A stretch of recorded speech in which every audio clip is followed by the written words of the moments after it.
Good evening everyone. तो आज हम डिस्कस करेंगे Israel Palestine war and stock market India. आप लोग आजकल बहुत सारे नरेशन सुन रहे होंगे कि अब तो बहुत बड़ा क्रैश आएगा, ये होगा वो होगा, वार चल रहा है। बहुत सारे लोग सोच रहे हैं जो रसिया यूक्रेन के टाइम वही होगा, वो जो हुआ था वही होगा। तो मैं आप लोगों को एक चीज़ क्लियर कर देना चाहता हूँ ना कि ये स्टॉक मार्केट ऐसा गेम है ना, एक ही सेम रीजन के वजह से ना बार बार करेक्ट नहीं होती है। हाँ, थोड़ा सरप्राइज अटैक था, उसको डिस्काउंट करेगी मार्केट, लेकिन क्या कुछ है इससे रिलेटेड हम आज इसकी पूरी विश्लेषण करेंगे ताकि आपको कहीं और जगह नहीं जाना पड़े। सबसे पहले देखेंगे कि लिस्टेड इंडियन कंपनीज कौन कौन सी हैं जो इजराइल में हैं। अदानी पोर्ट्स, आपको पता ही है, वो मोदी जी का हंगामा हुआ था कि मोदी जी अदानी को पोर्ट दिला दिए। L&T, TCS, HCL, Wipro, Infosys वहाँ पे पनाया नाम से है, टेक माही वहाँ पे एटीडोट नाम से है, SBI एक ब्रांच है इनका तेल अवीव में, सन फार्मा वहाँ पे टारो फार्मा के नाम से है। ये सारी हैं वहाँ पे कंपनियाँ, लेकिन इनका रेवेन्यू वहाँ से ना बहुत कम है, उसका बहुत ही कम इफेक्ट पड़ने वाला है। दूसरी चीज़ हम देखेंगे एक्सपोर्ट इंपोर्ट इंडिया इजराइल का जब से मोदी जी और वहाँ के प्रधानमंत्री करंट में नेतन्याहू जी हैं तब से तो बिल्कुल वो बोलते हैं ना हैंड टू हैंड एंड बहुत ज़्यादा फ्रेंडशिप चल रही थी। तो इनका एक्सपोर्ट इंपोर्ट मेनली क्या है ना कि 2013 में 12 बिलियन USD का था बायलैटरल ट्रेड।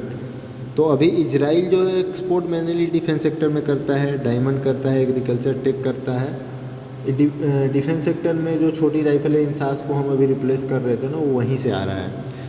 और Israel company water gen tower Mellanox presence in India but not listed on Indian stock market. मतलब इजराइल की एक भी कंपनियाँ इंडियन स्टॉक मार्केट में लिस्टेड नहीं है और ना ही इंडिया की कोई भी कंपनी इजराइल के स्टॉक मार्केट में लिस्टेड है।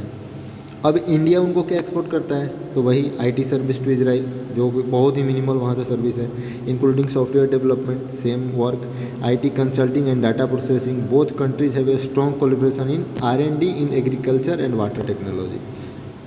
दोनों मतलब बोलते हैं ना कि इजराइल के वैज्ञानिक और इंडिया का जोश साथ में मिलकर काम करता है, तो वही स्टोरी है। अभी क्या बायलैटरल बिजनेस के देखें तो as a Israel is a leader in medical innovation, Indian hospitals import medical equipment and technology from Israel. Indian hospital खासकर फोर्टिस और अपोलो, इनका वहाँ से थोड़ा टेक्नोलॉजी इक्विपमेंट इंपोर्ट होता है। And Israeli company invest in Indian health care startups. कुछ नए स्टार्टअप हैं जिनमें उनके, तो हमें स्टार्टअप से तो लेना देना नहीं है, हमें तो सीधा लिस्टेड मार्केट से डील करना है। तो बोथ नेता are also negotiating a free trade agreement. दोनों जगह मतलब ट्रेड को लेकर ना काफ़ी बढ़ावा दिया गया है। तो हाँ, इफ़ेक्ट है बाई बिजनेस के ऊपर है, स्टार्टअप के ऊपर है, IT सर्विस के ऊपर है, लेकिन पूरा स्टॉक मार्केट पे ना एक इमीडिएटली मानना ये थोड़ा मेरे हिसाब से ज़्यादा हो जाएगा। और दूसरा टूरिस्ट, तो India is a popular tourist destination for Israeli and vice versa. India के टूरिस्ट जाते हैं इजराइल में, इजराइल के टूरिस्ट जाते हैं इंडिया में। रीज़न वही है, इजराइल में जेरूसलम ये वो है उधर, और इंडिया में ये लोग चीपेस्ट पड़ता है, गोवा वो आते हैं। अभी यहाँ पे दो पॉइंट जो मैं यहाँ पर हाईलाइट कर रहा हूँ कि Indian exporter shipping goods to Israel में फेस हायर इंश्योरेंस प्रीमियम। अभी क्या है कि वहाँ पे वार सिचुएशन है ना, तो इंश्योरेंस वाले कंपनी बोलेंगे कि हमें हाई प्रीमियम तो जाइए, वो जो कि नॉर्मल है, वो कहीं पे भी हो जाता है। Some project in defence and railway में, रेलवे लिखना भूल गया हूँ, रेलवे सेक्टर में जो कॉरिडोर बन रहा था हो सकता है उसमें थोड़ा स्टेप बैक ले इजराइल, इन सब चीज़ों में दिक्कत आएगा। तो मैं बोल रहा हूँ कि आप रेलवे सेक्टर को छोड़ कर ना कहीं पे भी डीप में बाई करो।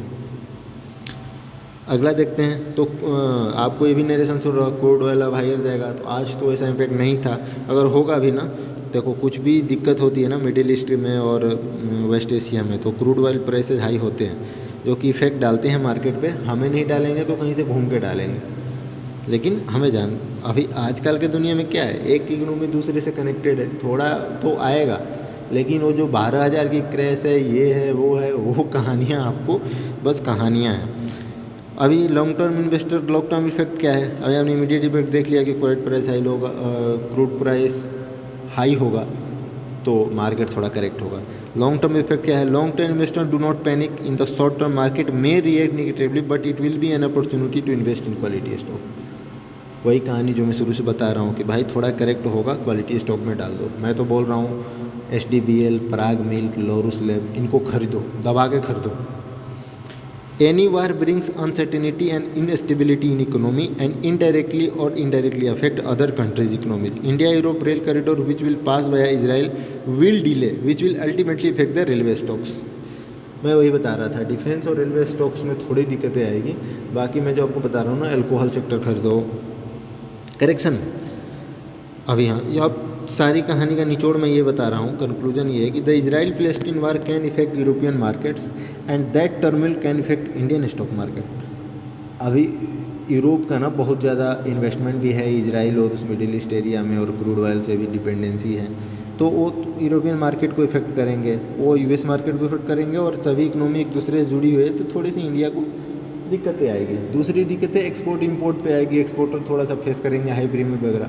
बाकी ओवरऑल इक्विटी मार्केट में मैं नहीं देख रहा हूँ कि यहाँ से तुम 500 पॉइंट भी नीचे जाओगे, ये मेरा साफ साफ मानना है। डीप है, खरीदो, अल्कोहल खरीदो, डेयरी सेक्टर खरीदो, तीसरा रिन्यूएबल एनर्जी सेक्टर खरीदो, रेलवे डिफेंस में थोड़ा सोच के खरीदो। बस ये है मेरी summary, and thank you. Video अच्छी लगी होगी तो लाइक वाइक कर देना यार, हमारा भी सब्सक्राइबर से बढ़े।